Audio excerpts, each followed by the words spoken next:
Cuy, lagi baca apa cuy? Buku fenomenal yang menjadi tonggak penulisan traveling di Indonesia. Wih, Gue tuh punya bukunya James Clear. clear jelas gitu. Clear, ya clear. Anti ketombe. Woi, iklan woi. Buku self-help book buat mereka yang tidak pernah membaca buku self-help book gitu. Sial banget gitu. Satu di nightstand, satu di tas, dan satu lagi di sebuah ruangan yang kita semua punya, yaitu kamar mandi.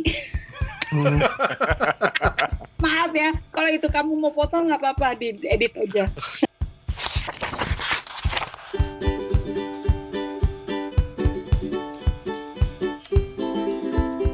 Tes 1, 2, 3. Steven, jelas ya gue ya, Van ya? Jelas. Tes 1, 2, 3. Tes. Ini kamar rekamannya.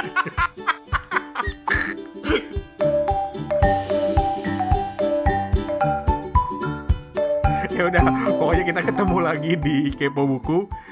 Seperti biasa masih bareng gue Rane Hafid dari Bangkok. Terus di Singapura Ada Hertoto Eko yang sudah sebulan gak pernah keluar rumah. sebulan lu rekor lu ya. Rekor. Rambut gue juga udah panjang, Bo. Kayaknya nih kalau gue sampai lebaran nih ya, gue gak potong rambut sendiri, itu bakalan rambut terpanjang gue setelah gue lulus kuliah. Oh iya, gondrong gitu ya. Tuh, gondrong deso. Sampai semana dulu lu zaman kuliah gondrongnya? Sampai sebau-bau gitu, Min. Sama tos. Kayaknya perlu deh kita nanti sekali-sekali pamer di website foto zaman gondrong. Karena gue tahu Steven pernah gondrong. Van, apa kabar lu, Van? Iya, sehat. Senang banget kembali lagi menyapa pendengar. Lu pernah gondrong kan, Van? Iya, pernah. Gondrong Bon Jovi. Cuma malas aja kok ya sebenarnya tuh. Oh, males. Tapi ngomong-ngomong ya, kita ngomong-ngomong gondrong ini ada hubungannya nggak dengan tema Kepo Buku minggu ini? Loh, ada. Oh, ada? Ada. Gondrong dengan tema Kepo Buku kali ini ada. Yaitu Kepo Buku akan kembali ke kita. Kayaknya Kepo Buku setelah berapa minggu kita harus kembali ke kita sebagai Kepo Buku. Apa hubungannya dengan gondrong? Karena gondrong itu juga kita kembali ke kita. Apa coba dipaksain?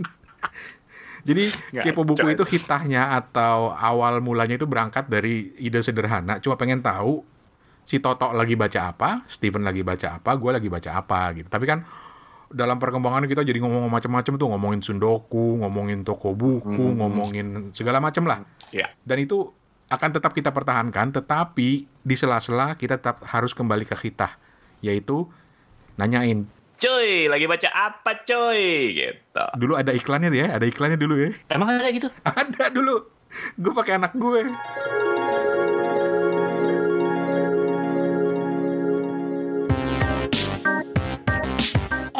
Cuy, lu lagi baca buku apa cuy? Hey guys, udah pernah dengar podcast Kepo Buku? Intinya itu acara podcast yang berangkat dari satu pertanyaan sederhana kayak ini. Cuy, lagi baca buku apa? Kenapa? Kepo amat? Ya iyalah, namanya juga Kepo Buku. Kita selalu kepo pengen ngintip orang lagi baca buku apa. Daripada gua kepoin tetangga. Apa? Belum pernah dengerin Kepo Buku? Aduh, kemana aja lo? Cari kata Kepo Buku di Anchor, Spotify, atau Google Podcast. Ada di situ. Cuy. Apa lagi? Ya elah ayah, kan capek cai cuy terus. Honor mana honor? Ya bocah sama ayah sendiri minta honor. Bunda, ayah nggak mau bayar honor aku. Iya, tar. Cuy, lu lagi Berapa kali take tuh waktu itu? Anak sendiri dikaryakan. Uang jajannya ditambah, jangan lupa. Cukup itu. Sekali rekam 500 baht dia.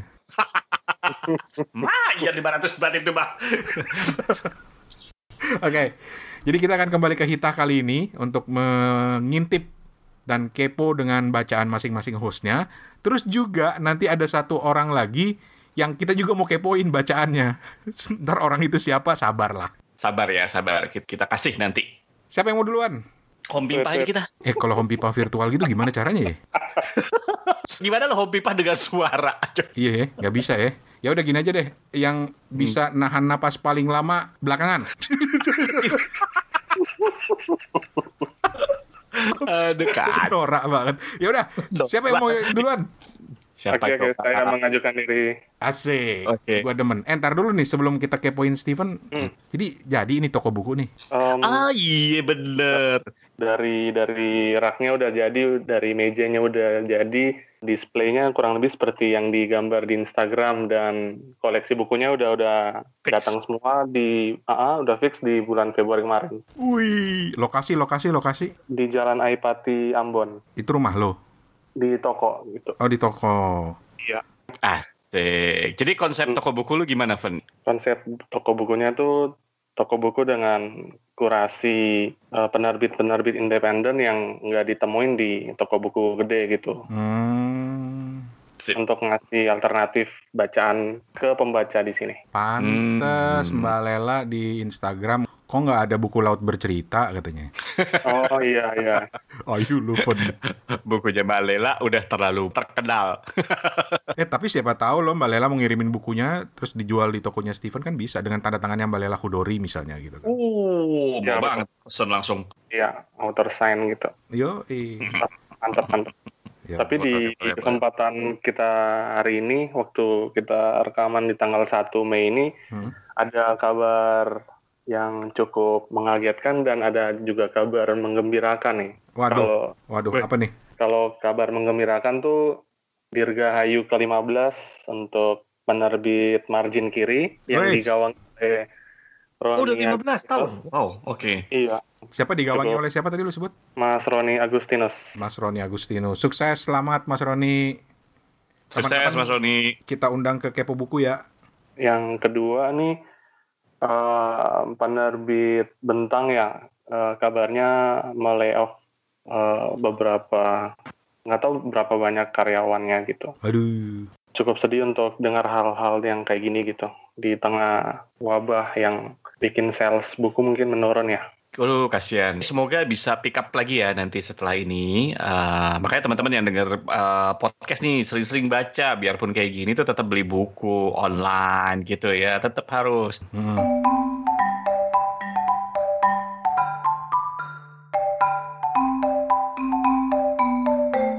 Oke, sekarang Bapak Steven, lu lagi baca buku apa, Van? Judulnya nih Menyusuri Lorong-Lorong Dunia, kumpulan catatan perjalanan Sigit Susanto. Sigit Susanto itu siapa? Sigit Susanto ini adalah seorang Indonesia yang dia tinggal di Swiss karena nikah dengan orang Swiss gitu kan. Jadi ini buku awal-awal yang sampai ditulis nih di judulnya, buku fenomenal yang menjadi tonggak penulisan traveling di Indonesia. Oke. Jadi waktu zaman sekarang kan ya kita nggak bisa traveling kan, jadi lewat buku ini ya mungkin kita bisa menyusuri lorong-lorong dunia tuh lewat buku aja dulu gitu. Wah, Van, ini gue coba lihat, Van, ternyata sampai udah 3 jilid ya? Iya. Nah buku yang aku dapetin di tahun ini sayangnya karena udah lama kan, ini penerbitan keduanya 2012. Jilid keduanya tuh udah nggak ada di pasaran, jadi cuma dapat buku 1 sama buku ketiganya. Padahal buku jilid pertama itu tahun 2005 ya, kalau gue baca di sini. Lu malah masih bisa dapat ya? Iya. Oke. Nah, buat pendengar tuh yang punya jilid 2, silakan menghubungi Steven. Siapa tahu Steven pengen koleksi.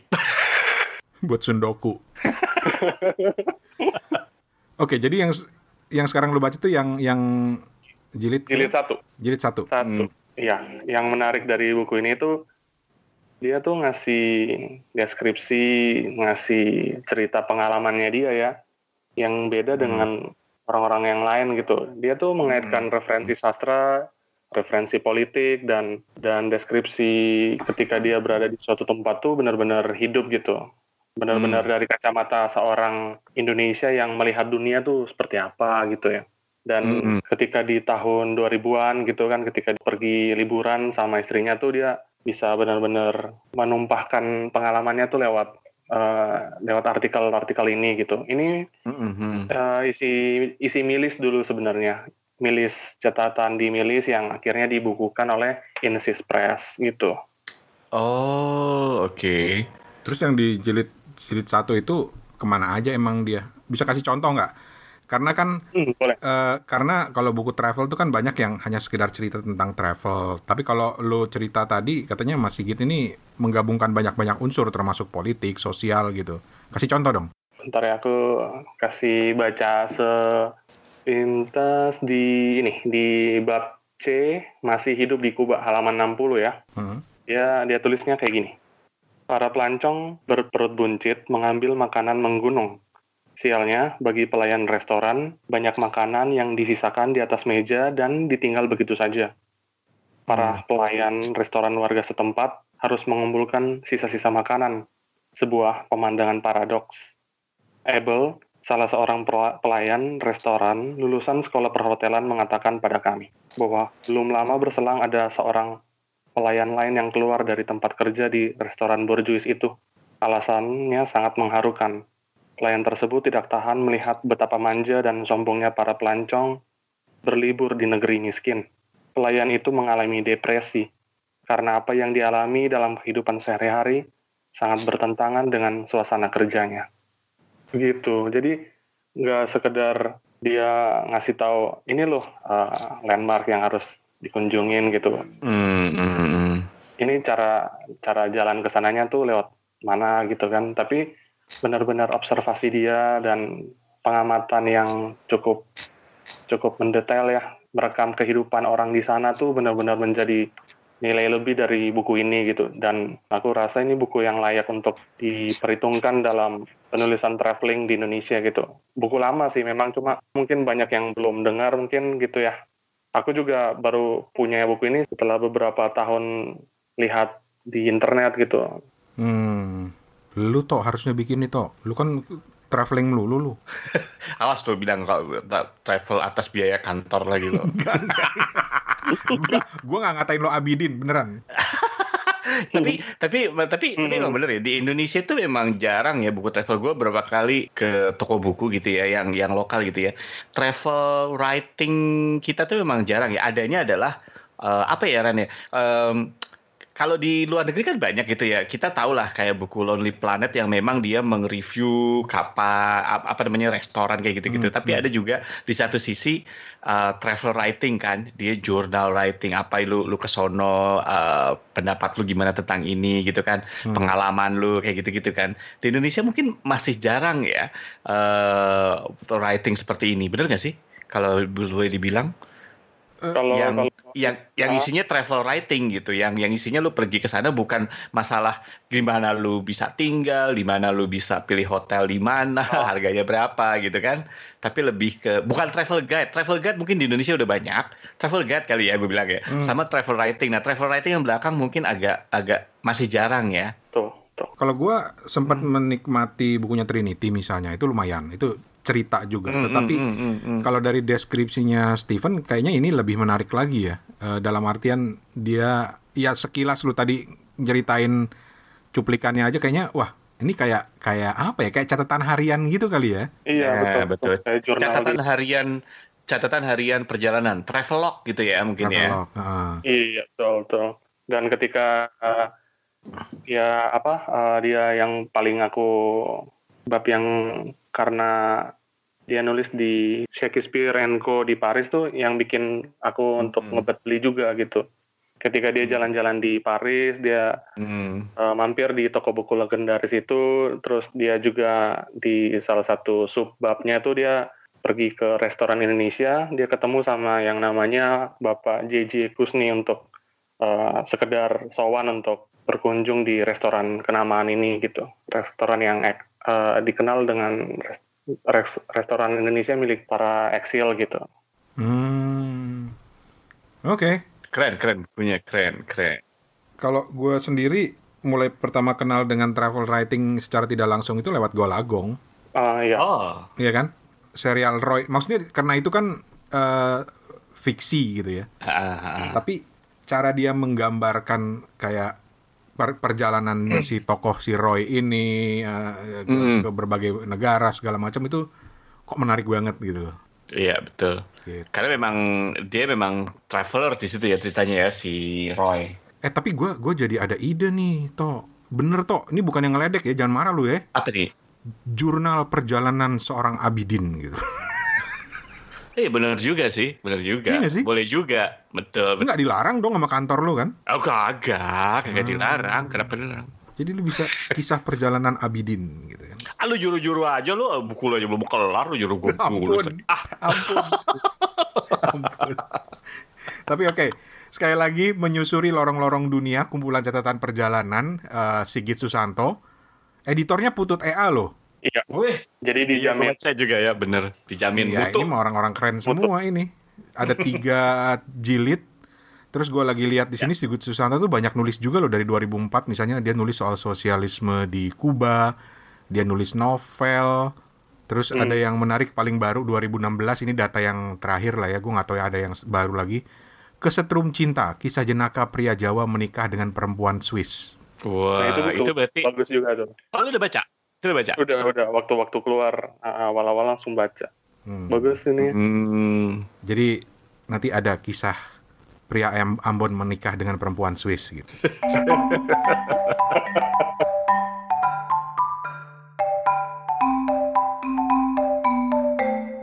Sekarang kita beralih ke Toto. Oke, gue tuh kemarin tuh ada satu buku yang lama banget, tapi mungkin belum pernah di-review di sini secara detail. Gue tuh punya bukunya James Clear. Lu tau James Clear nggak? Enggak. Lah, pada diem dia. James Clear jelas gitu. Clear, ya, clear, anti ketombe. Woi, iklan. Oh, siapa tahu aja nggak dapat dari GPU, bisa dapat dari Sampo Clear gitu loh maksud gue. Kocak banget ya. Kepo Buku disponsori oleh Sampo Clear. Terus disponsori oleh Mixagrip. Nah, bukunya James Clear ini judulnya Atomic Habits gitu ya. Tiny Change, Remarkable Result. Ya, gue suka lah baca-baca buku kayak gini kan. Kagak kayak Rane yang sebel banget sama personal development. Jadi, apa Pak? Tunggu aja ntar lo dengerin gua review buku apa abis ini. Buku diet lagi ya? Lu ketawain deh. Tapi oke, lanjut. Atomic Habits karya James Clear, Tiny Changes, Remarkable Results. An easy and proven way to build good habits and break the bad ones. Jadi sebenarnya buku ini tuh lucu ya. Sebenarnya kalau kita secara konsep itu kita udah tahu bahwa orang itu adalah produk dari kebiasaan kan gitu kan. Nah, kebanyakan dari kita tuh sebenarnya tahu kalau mulai sesuatu tuh dari dibiasain, karena pada saat itu kita itu sebenarnya punya momentum akhirnya. Cuman yang dia cuman highlight di sini adalah lu punya goal setting itu sebenarnya buat dia nggak perlu. Yang penting adalah lu punya sistem gitu. Kalau lu misalnya mungkin ya, kalau gue bayangin ya, lu pengen rajin baca buku. Terus kayak dia pengen gitu, wah Steven baca buku 120 buku setahun gitu. Terus mungkin ada yang denger, gue juga pengen goal setting. Nah, orang kadang-kadang goal setting itu yang dibikin. Sebenarnya kalau menurut dia jangan lu bikin sistemnya gimana untuk mencapai itu. Dan itu dimulai dari hal-hal kecil gitu. Tunggu. Kenapa? Bedanya goal setting dengan bikin sistem gimana itu? Nah, goal setting itu kan lu goals nih, gue pengen baca buku 120 buku setahun. Nah, lu nggak bikin sistem, gimana supaya akhirnya lu bisa dapetin 120? Oh. Jadi dia cuma bilang gini, supaya untuk mencapai goals lu itu, lu harus punya habit yang sifatnya kecil gitu. Dan di habit itu bukan sekedar, oh kalau gitu gue seminggu harus baca buku, kalau 120 berarti berapa tuh? Kira-kira 6 buku ya seminggu ya? Bener nggak sih hitungan gue? Enggak ya? Ya pokoknya begitulah gitu, lah. Pokoknya segitu. Pokoknya dua buku kan kita punya 5 minggu, 2 buku gitu ya. Kita bikin itu. Nah, kita suka lupa tuh. Itu kan tetap aja 2 buku itu goal setting. Lu bikin sistem supaya dapat 2 itu gitu. Dan habit itu di stacking. Dia ada konsep yang namanya stacking habit. Misalnya lu mungkin dari minggu ini ngebiasain dulu nih baca minimal 1 halaman dulu gitu loh. Jadi dari sedikit jadi di stacking. Kalau sekarang lu misalnya udah minimal lu ada buku dulu, oke, lu misalnya punya kebiasaan lihat buku dulu. Ntar habis lu punya kebiasaan lihat buku, mungkin lu buka halaman pertama. Jadi ntar buku halaman pertama, lu mungkin yang kedua ketika lu udah punya habit untuk membaca 1 halaman aja sehari. Lu akhirnya punya habit, oh setelah gue punya habit ini, gue akan punya habit yang lain, yaitu membaca buku 3 halaman sehari. Nah dia dari tiny kayak gitu, jadi small improvement along the way untuk lu bisa mencapai goals lu gitu. Oh, makanya disebut Atomic Habits. Atomic Habits gitu. Jadi menurut dia tuh kayak interest aja gitu. Habits itu kayak apa ya, bunga berbunga gitu.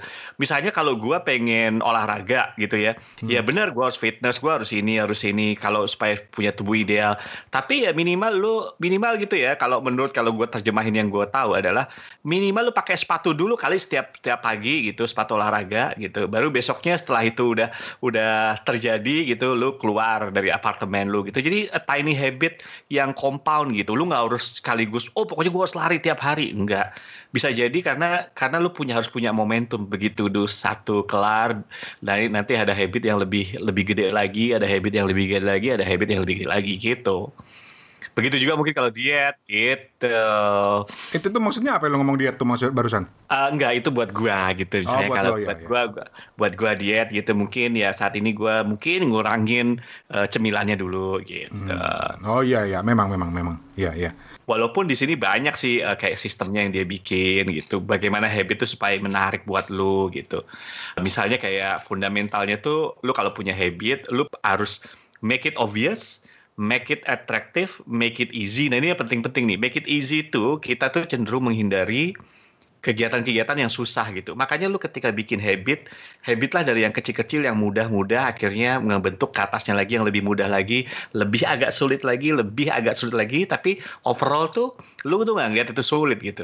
Kalau lu misalnya mau lari tadi 1 kilo sehari atau anggaplah mau lari 100 meter, lu lihat kan sulit gitu ya. Tuh lu gimana supaya make it easy menurut dia gitu.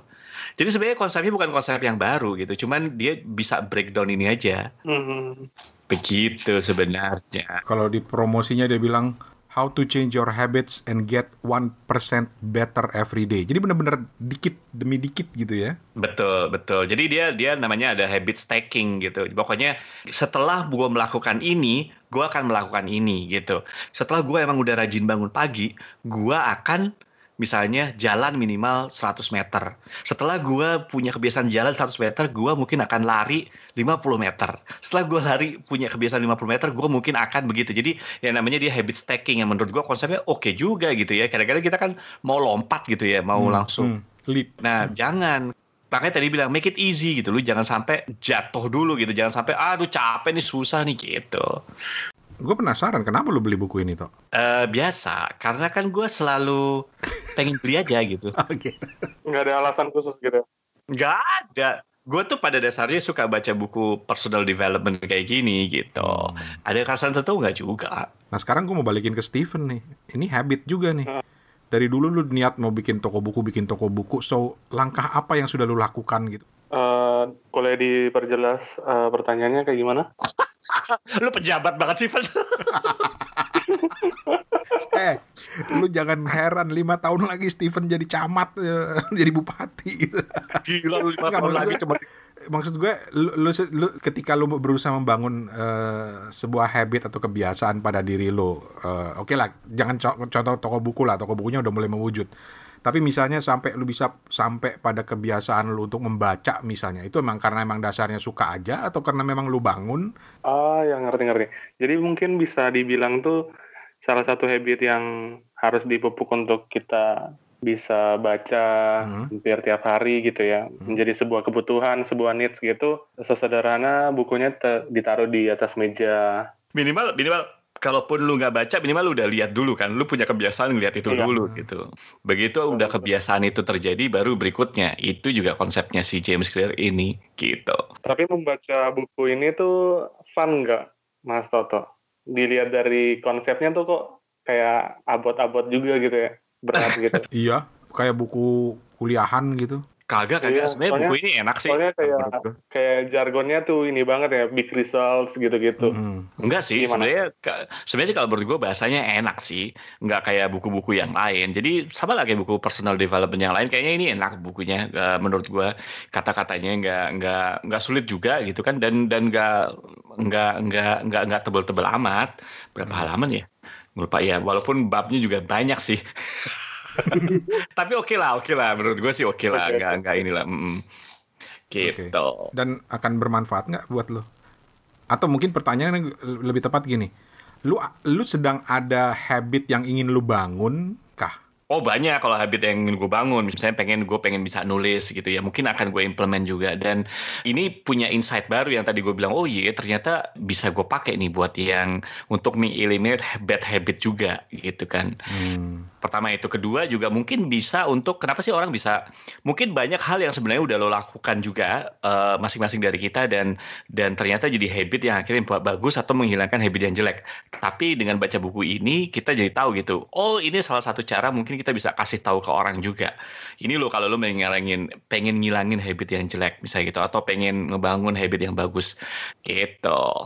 Banyak kan dari kita mungkin udah melakukan, cuman ya nggak terstruktur aja, dan ini adalah cara untuk mungkin ngasih tahu orang untuk struktur ngebangun itu gitu, atau ngejelasin itu ke orang lain. Oke. Gitu Pak Rani. Sekali lagi judulnya Tiny Changes, Remarkable Results, Atomic Habits, an easy and proven way to build good habits and break bad ones. Penulis James Clear. Ya. Oke. Atomic Habits. Itu tadi udah kepoin bukunya Toto. Bentar lagi gue juga mau ikut berbagi buku yang gue mau kepoin, dan juga nanti ada salah seorang, kita sebut pendengar kayaknya nggak sopan banget ya Toh. Salah satu apa ya? Salah satu suhu kita. Suhu kita. Panutan. Tapi kita break sebentar.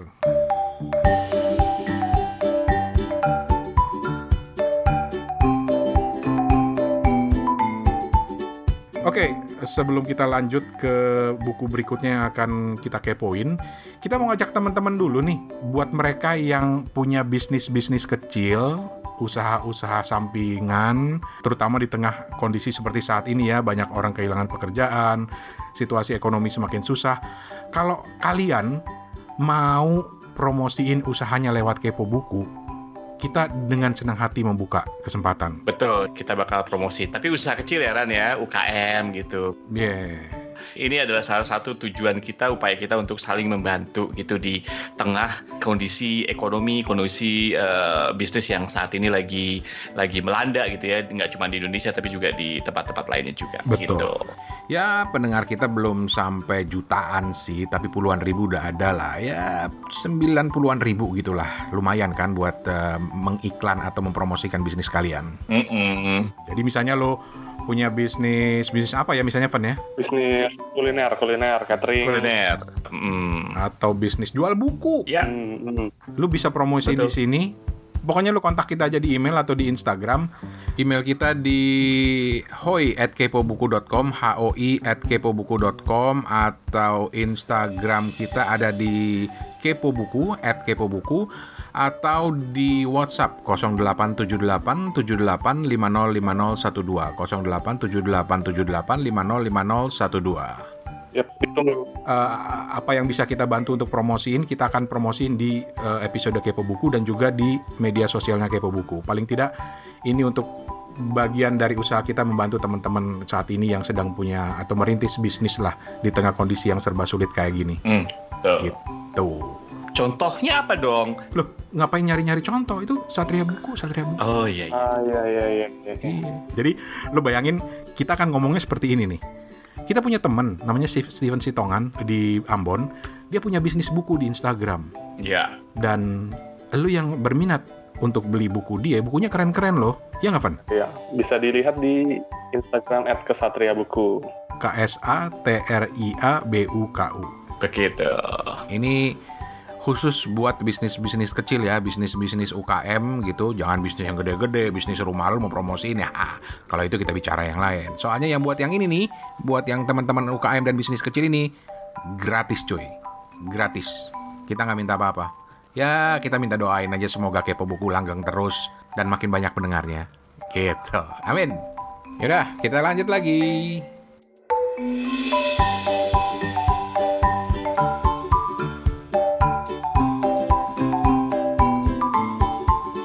Oke, tadi gue udah cerita buku gue. Steven udah cerita. Nah, sekarang giliran lu, Ran. Buku apa yang lagi lu baca? Ini dia nih. Lu boleh ketawa dulu gak? Oh, karena gue belum tahu bukunya. Lu ketawa duluan, jadi nanti setelah gue cerita lu gak ketawa lagi.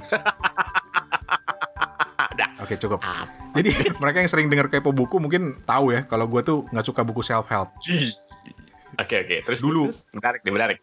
Jadi Misalnya gue paling suka nyinyirin buku How to Win Friends and Influence People, Dale Carnegie gitu. Gue suka banget nyinyirin buku itu. Terus ada cerita menarik. Beberapa minggu lalu itu gue secara nggak sengaja ketemu buku gitu ya. Gue lupa itu di Instagram atau di Goodreads atau di Instagramnya siapa, gue lupa. Tapi waktu itu gue ngeliatnya gini, gue nyinyir juga begitu gue ngeliatnya. Jadi judul bukunya gini nih, Life Without Envy, Ego Management for Creative People. Oke. Itu bukan di Instagram ya, Van ya? Enggak. Ini out of radarnya. Out of radar. Jadi sekali lagi, Life Without Envy, Ego Management for Creative People gitu. Oke. Waktu itu gue nyinyir, ya elah Life Without Envy apalagi sini gitu loh. Terus lupa sama sekali tuh. Terus akhir minggu kemarin gue ketemu satu video di YouTube dan itu menampilkan si penulis dari buku ini, yaitu Camille De Angelis. Dia lagi bikin workshop tentang Life Without Envy. Nah, di situ ada satu kalimat dari dia di video itu yang bikin gue anjrit kampret gitu. Ketika dia bilang gini, buku ini adalah sneaky self-help book for people who say they never read self-help book. Oh ya? Buku self-help book buat mereka yang tidak pernah membaca buku self-help book gitu. Sial banget gitu. Jadi lu gara-gara itu lu justru baca ini? Tertantang. Gue jadi tertarik. Gue bilang, apa yang bisa dia tawarin gitu loh. Gue tadi lihat judulnya, gue nebak satu hal, ternyata bukan itu ya. Bayangan gue, lu tertarik buku ini karena for creative people. Bayangan gue, lu kan kerja di media yang quote-unquote kreatif, podcaster juga kayak gitu-gitu. Bayangan gue, lu ngambil gara-gara itu gitu, enggak ya? Itu yang bagian kemudian yang membuat gue menarik gitu loh. Karena dia bilang for creative people. Dan ternyata si Camille De Angelis ini seorang penulis. Novelis ya? Bukunya udah banyak, udah terbit, tapi dia pernah masuk masa-masa ketika bukunya nggak laku atau bukunya udah habis masa cetaknya, bikin dia down. Dan itu tahap dimana dia mulai iri sama penulis lain yang bukunya mulai terbit, udah mulai terkenal. Karena menurut dia, buku gue lebih bagus, buku dia nggak ada apa-apanya gitu loh. Jadi itu envy, iri. Dan itu menurut dia berangkat dari ego gitu loh. Pokoknya iri banget sama karya-karya yang lain. Dia selalu bandingin karya dengan karya orang lain. Dia selalu nyari pembenaran untuk merasa tenang. Selalu haus pengerhatian, haus pengakuan. Dan akhirnya dia bikin pembenaran bahwa gue nggak terkenal buku gue karena orang nggak paham sama gue. Gitu.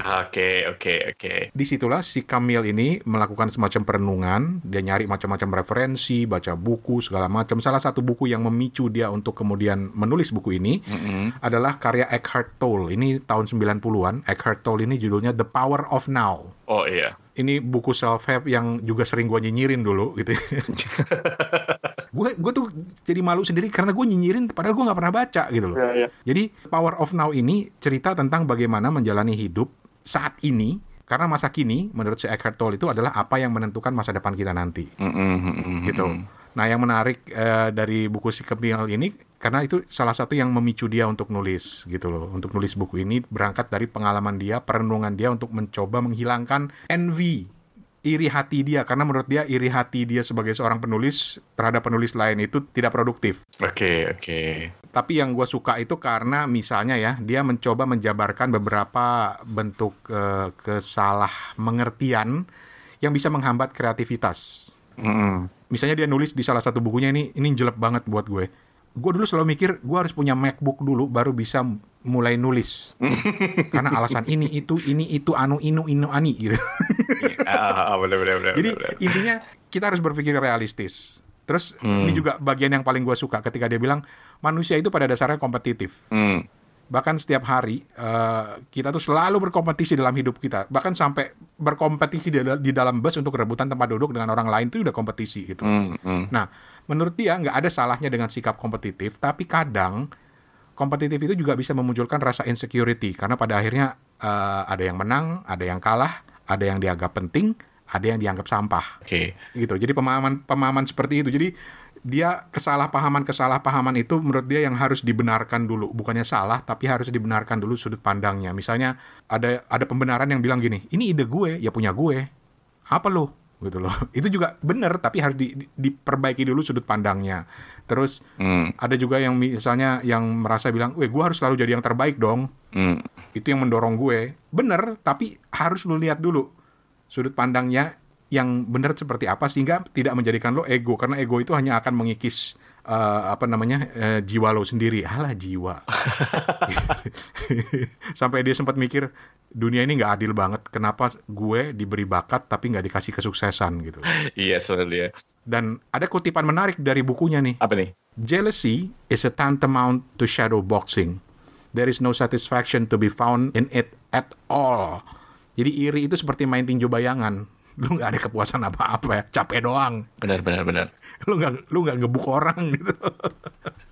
Jadi sebenarnya kalau gue lihat buku ini sebenarnya message-nya sama ya, bahwa lu tuh jangan iri gitu. Tapi mungkin yang menarik kalau gue lihat nih dari snippet di mana-mana gitu ya, karena gue belum baca bukunya terus terang. Tapi gue lihat ini bagus mungkin buat kita gitu ya, buat kita yang quote unquote, walaupun kerjaan gue nggak di dunia kreatif, mungkin kerjaan lu lebih kreatif. Tapi mungkin ini buat teman-teman yang saat ini juga mungkin jadi podcaster, jadi YouTuber yang kreatif gitu ya, dan kita kadang-kadang compare. Kita aja bertiga kadang-kadang lihat Kepo Buku tuh udah ranking berapa sih, jujur aja ya. Udah top 200 belum ya di Spotify. Udah top 200 betul. Ntar kalau ada orang lain apa bagusnya ini, enggak lah, Kepo Buku emang gaya kita emang selengean gini, nggak perlu jadi kayak review buku yang lain. Nah mungkin kayak gini nih, lu mungkin udah tahu bahwa hidup itu jangan envy, tapi mungkin dengan konteks lu sebagai creative person quote unquote gitu ya, lu mungkin bisa baca buku ini kali ya kalau menurut gue. Jadi konteksnya tuh selaras dengan lu gitu kan. Banget. Gitu. Banget. Bahkan buat si Kamil ini, buat dia ya, buat orang-orang kreatif terutamanya, buat dia yang penting adalah mengubah mindset kita dari berusaha membuktikan diri menjadi lebih fokus pada bagaimana kita bisa bermanfaat buat orang lain. Nah, loh, Steven udah nato. Kadang-kadang kita juga menerjemahkan bermanfaat dengan banyak orang itu dengan banyaknya follower. Iya lo. Apalagi di zaman sekarang. Bukan itu ya. Karena zaman sekarang itu gue pengen buktiin diri, gue pengen nunjukin nih gue bisa nih begini, gue yang paling bagus bikin konten segala macem. Tetapi lu melupakan satu sudut pandang lain yang sebenarnya kalau lu setel dikit aja tuh mindset lo. Yaitu bagaimana konten lo itu bisa bermanfaat buat orang lain, toh nanti juga lo akan dihargai orang gitu loh. Sedap banget. Jadi lo udah habis baca buku ini sebenarnya? Habis. 2 hari aja gue habisin. Betul. Jadi pertemuan orang dengan buku itu menarik. Karena awalnya gue nyinyir, tapi kemudian gue baca habis nih. Soal buku envy-nya tadi tuh aku pengen tahu aja gitu, Mas Toto sama Bang Rane melihat diri lo masing-masing tuh orang yang kompetitif nggak sih? Lo tau? Kalau gue boleh sok tahu, gue bilang Toto tuh orangnya kompetitif. Iya, gue orangnya kompetitif. Dulu nyokap gue pernah bilang, kalau misalnya rapot gue jelek ya, nggak usah bilang Toto lu belajar gitu, nggak usah, bilang aja tuh anak tetangga tuh kemarin baru dapat ranking 2 tuh, gitu. Udah, besok gue bisa ranking 1 gitu. Tapi apakah sifat kompetitif itu bermanfaat buat lo di kemudian hari? Gini, kalau kompetitif bermanfaat sih menurut gue ya, karena gue kalau nggak gue jadi males banget gitu. Cuman mungkin bedanya adalah dengan yang dulu, sifat kompetitif gue yang sekarang ini adalah gue udah nggak, mungkin ya karena umur, mungkin juga ada beberapa satisfaction yang udah akhirnya gue ngambil gitu ya. Kalau misalnya ada orang karirnya lebih bagus, anggaplah gitu ya, yang gue lihat adalah gimana ya dia bisa dapat karir seperti itu, bukan akhirnya gue harus lebih bagus dari dia. Beda, udah mindsetnya udah beda gitu. Jadi gue kompetitif buat ya self improvement gue aja sekarang gitu. Oke. Kalau lu, Van? Sebelum gue ditanya, gue tembak. Iya. Nggak bisa ngelak juga ya kalau misalnya di diri sendiri nih ada benih-benih jiwa yang kompetitif gitu. Maksudnya gitu kayak meskipun kita bilang aku nggak perlu validasi orang gitu, nggak perlu membuktikan diri lagi sama siapa-siapa gitu ya, ngakunya gitu ya, tapi di dalam hati tuh tetap ada pengen do something yang bisa dilihat orang gitu, nggak munafik lah gitu. Kalau lo, tapi apakah itu bermanfaat buat lo? Gue nanya duluan sebelum ditanya lagi. Apakah itu bermanfaat buat gue? Bingung gue. Iya, bingung nih. Nggak apa-apa, lama-lama juga nggak apa-apa. Gue soalnya lagi mikir juga jawaban gue. Aduh, kacau nih bener nih. Mikir. Bingung lah. Udah, Ran, lu dulu besok sambil Steven mikir. Menurut lu kompetitif gak orangnya? Gua nggak kompetitif, terus terang. Gua orangnya nggak kompetitif.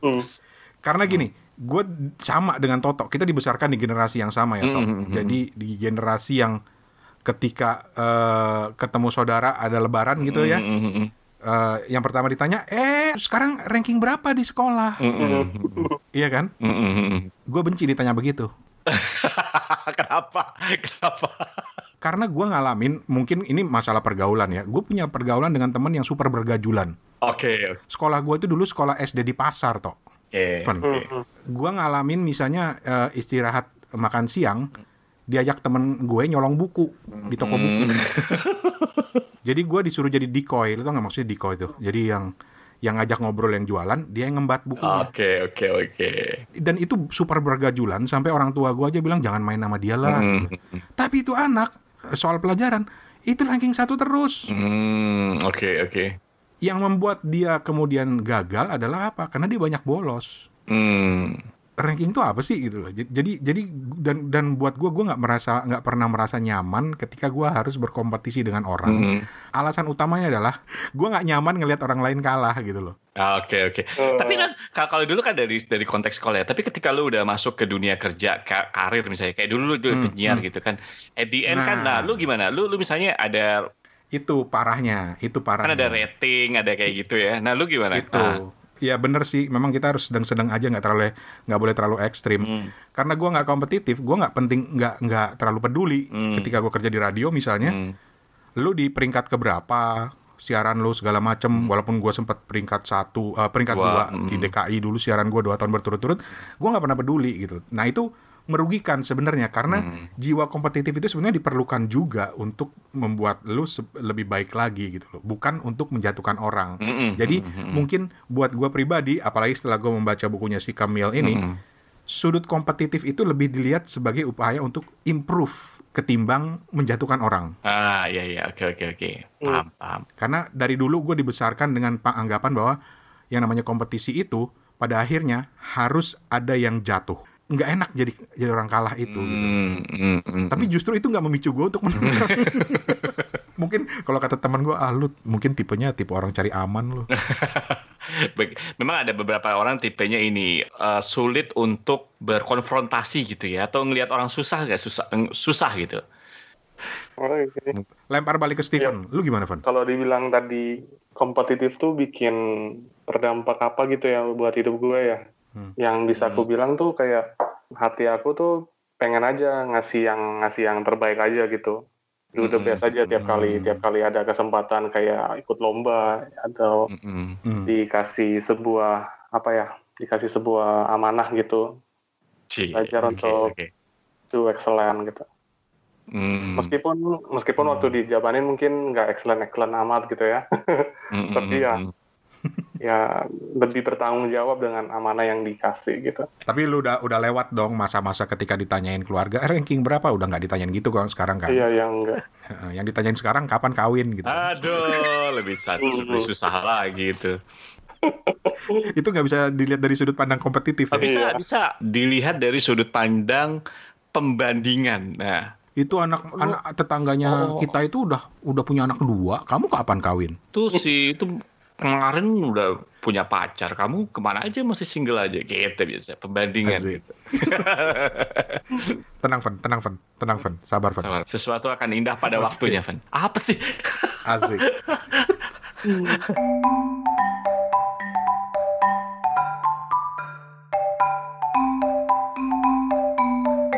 Dan di bagian terakhir dari Kepo Buku episode kali ini, seperti janji kita mau menghadirkan seseorang yang juga mau cerita tentang buku bacaannya.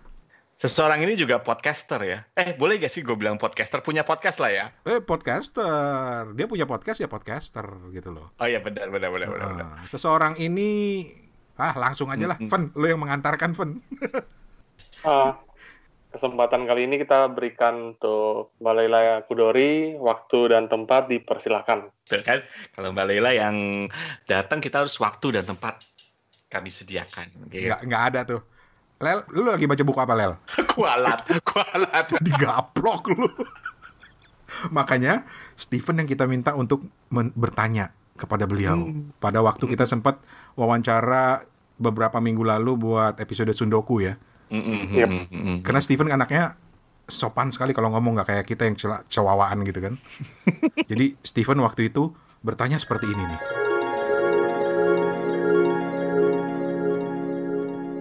Mbak Leila lagi baca buku apa nih sekarang? Atau mungkin kasih tahu ke pendengar apa aja buku yang ada di nightstand-nya Mbak Leila di kamar gitu. Asik. Oke, saya biasanya ada 3 ya. 1 di nightstand, 1 di tas. Sebelum ada WFH kan kita kemana-mana ya. Nah sekarang itu rada nggak berguna yang di dalam tas. Tapi biasanya nih kalau situasi normal Stephen ya, 1 itu ada di tas saya. Biasanya kalau misalnya mesti nunggu apa gitu ya. Orang Indonesia tuh kan kalau meeting apa kan suka telat ya kan, kitanya udah ngumpul di di ruangan terus kayak gitu belum lengkap ya, akhirnya aku suka baca nungguin. Nah tapi yang di tas itu sekarang nggak ada gunanya, aku keluarin. Dan 1 lagi di sebuah ruangan yang kita semua punya, yaitu kamar mandi. Maaf ya, kalau itu kamu mau potong nggak apa-apa, diedit aja. No, seriously. I thought I'm the only one. Jadi 1 in kamar mandi, 1 di nightstand, dan 1 di ini, gitu. Nah, ini mau tahu judulnya ya? Iya. Oke, kalau yang di kamar mandi itu Alice Munro, karena Alice Munro tuh kan kumpulan cerpen. Semua buku dia saya udah punya. Nah dia semuanya kumpulan cerpen, jadi enak gitu bacanya kan pendek-pendek kan, gitu. Jadi itu saya taruh di kamar mandi.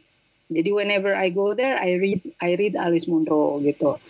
And she's always amazing. Dia pemenang Nobel. Mungkin dia satu-satunya pemenang Nobel yang penulis cerpen. I don't know. Mungkin saya salah, tapi pokoknya dia penulis cerpen.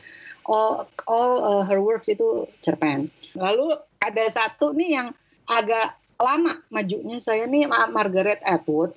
The Testament itu adalah sequel dari The Handmaid's Tale yang udah ada serialnya. Dia orang Kanada, of course saya juga bias. Saya biasanya kalau mau penulis Kanada, kalau begitu saya ketemu namanya langsung saya beli gitu. A little bit bias. Because of your background ya? Iya, karena dulu sekolah di sana ya. Okay. Ya. Dan juga karena Margaret itu pernah datang ke kampus. Kan biasalah kayak di sini di UI juga siapa penulis datang gitu. Terus yang 1 lagi biasanya sekarang dengan adanya podcast, biasanya yang 1 adalah buku yang sedang ditugaskan yang ditugaskan oleh diri sendiri gitu, yang akan dibahas. Nah karena saya taping berikut adalah bukunya Nova Rianti Yusuf, Jelajah Jiwa tentang studi kasus bunuh diri ya, sekarang saya lagi baca itu yang untuk podcast. Oke, ini terserah mau dijawab apa enggak, tapi apa? Boleh dong, udah sampai di mana ceritanya ini, sequel bukunya? Oh, Namaku Alam. Enggak boleh ya, enggak boleh diceritain ya? Enggak apa-apa, cuman aku mau terus terang, ini kita nih, aku serius nih nanya nih, ini aku sendiri atau semua orang, semua merasa ini WFH nih kadang-kadang agak sedikit membuat perasaan gloomy nggak sih?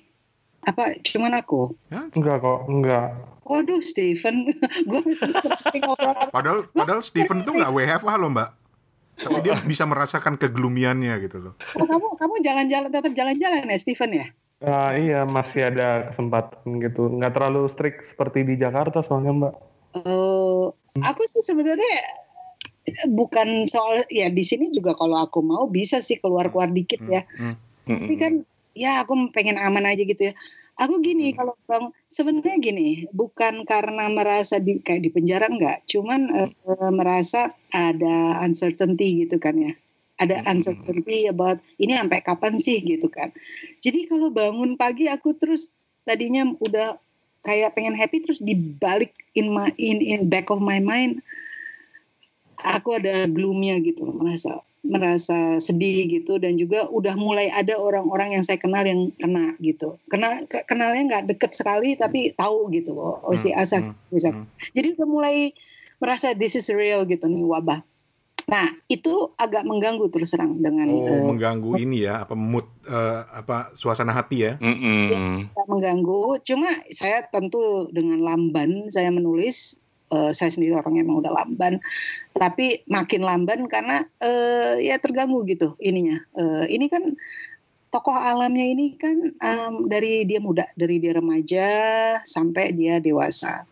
Dan seharusnya tuh di masa remajanya tuh agak apa ya, ciri agak ritmenya maunya cepat dan seru gitu ya kan. It was the 80s ya. Jadi 80s kan tahu sendiri kan musiknya ya kan. Fashionnya norak, musiknya aktif. Ya fashion 80s kan agak norak ya, tapi musiknya kan keren.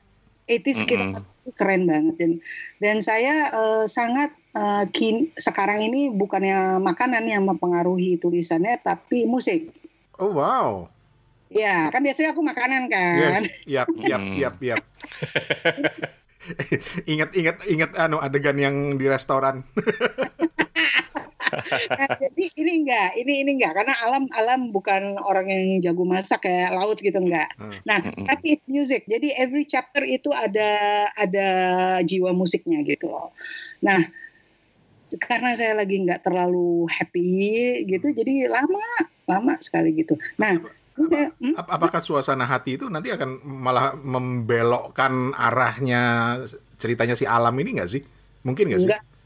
Tapi ya membuat saya jadi belok ke novel saya yang satu karena saya ada project lain juga kan. Saya suka gitu. Jadi saya nih kok aku ini ya kurang lagi mood. Jadi saya punya ada satu another project novel yang sama sekali nggak ada urusan sama politik gitu ya, benar-benar nggak politik sama sekali. Aku pindah ke situ gitu. Aku pindah ke dia sebentar, habis itu baru balik lagi ke Alam gitu. Jadi terus terang agak lama. Hal yang lain, aku ngebayangin ini launchingnya kayak apa nanti ya? Kan kalau buku biasanya kita bikin launching gitu loh. Nggak bakal ada launching. Iya ya. Tapi kasih sedikit overview dong. Overview apa? Ceritanya, boleh nggak? Boleh. Jadi kan ingat ya tokoh Alam di Pulang itu kan dia anak tapol yang dieksekusi. Bapaknya tuh Hananto, ibunya Surti. Jadi saya benar-benar menceritakan Alam dari kecil sampai dia dewasa gitu. Tapi tentu seperti biasa saya bukan mulai dari, saya nggak pernah kronologi kan. Saya mulainya dari tengah. I know Mas Rani nggak gitu suka nih aku mau inget. Aduh, ampun, Mbak, ampun. No, you're not the only one. Ada beberapa juga yang bilang, aduh lah, baca lo gue suka bingung gitu, ini balik lagi gitu. Saya bilang, lo bukannya suka film Korea, tuh film Korea kan suka flashback, iya kan? Ya karena itu mungkin gue nggak suka film Korea.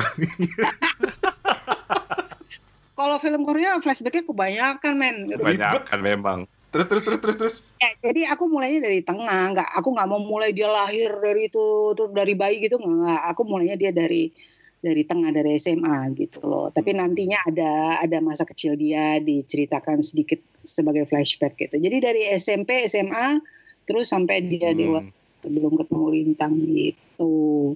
And then ada kisah-kisah gimana dia sebagai generasi kedua, ya kan, dia anaknya tapol dan gimana dia menghadapi.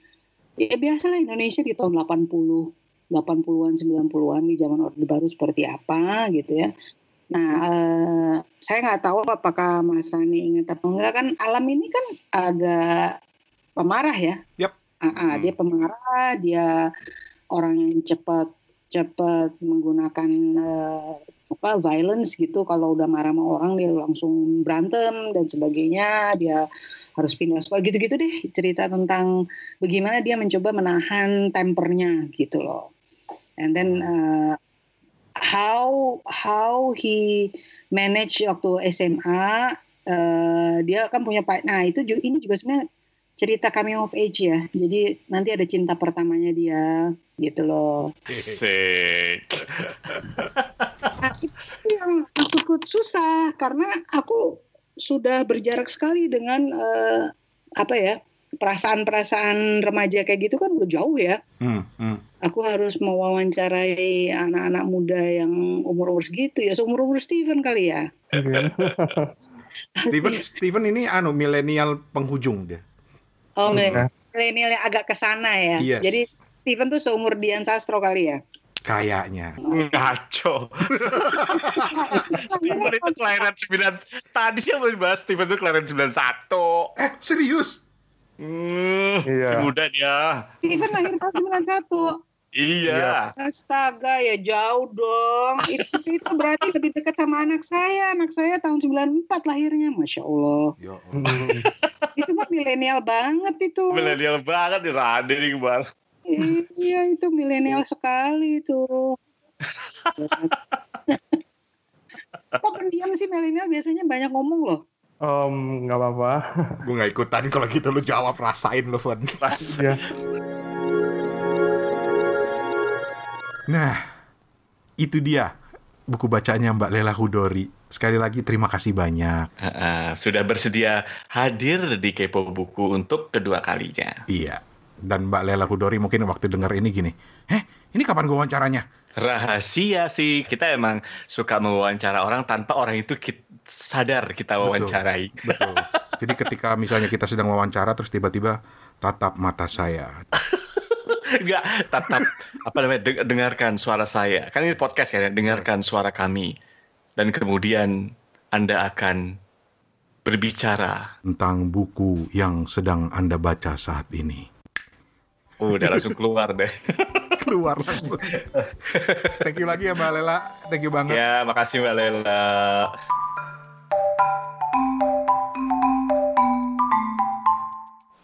Ya wes.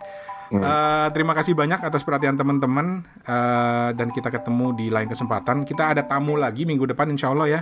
Dari toko buku Transit Santa. Transit Santa. Ya. Ada Mbak Alien dan Mas Oon. Gue agak nggak enak nyebutnya sama Mas Oon. Iya, coba. Mas Indra. Mas Indra. Nanti akan cerita tentang Transit Santa, salah satu buku yang lagi happening di Pasar Santa. Setelah ada Pos Santa juga di situ. Cakep. Yep. Oke. Thank you, Toto. Thank you Steven, semuanya. Terima kasih. Sampai berjumpa lagi. Ci Lupa. Toto ciri khasnya.